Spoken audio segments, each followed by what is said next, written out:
വെള്ളയാണി എന്ന് പറഞ്ഞ സ്ഥലം ട്രിവാൻഡ്രത്ത് താമസിക്കുന്നത്. അപ്പൊ ഞാൻ 10th പഠിക്കുന്ന, ബ്രദർ 9th എന്തോ പഠിക്കുന്നത്. അപ്പൊ അവിടുന്ന് ബസ് കയറി കിളിപ്പാലത്ത് ഇറങ്ങണം. അപ്പൊ നമുക്ക് ബസ് ഫെയർ അന്ന് ഒരാൾക്ക് 6 രൂപ എന്താണ്.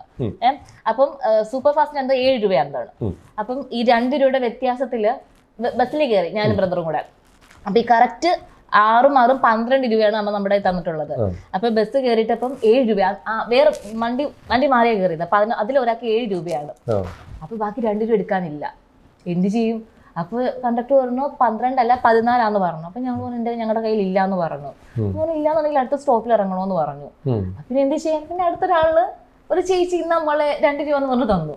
അപ്പൊ അങ്ങനെ നമ്മള് വളർന്നു വന്നതാണ്. അപ്പൊ നമുക്കറിയാം പൈസയുടെ വാല്യൂ എന്ന് പറയാം. ഞാനിത് പറയാൻ കാരണം എന്ന് വെച്ച് കഴിഞ്ഞാൽ പലരും അമൃതയുടെ യൂട്യൂബ് ചാനലിലും അല്ലെങ്കിൽ എവിടെയെങ്കിലുമൊക്കെ ഏതൊക്കെയോ വീഡിയോയിൽ കമന്റിലൊക്കെ വന്നിട്ടുണ്ട്, ഈ പെണ്ണ് അഹങ്കാരത്തിൽ കൂടുതൽ അതൊക്കെ പറയുന്ന കമന്റുകൾ വരുന്നുണ്ട്.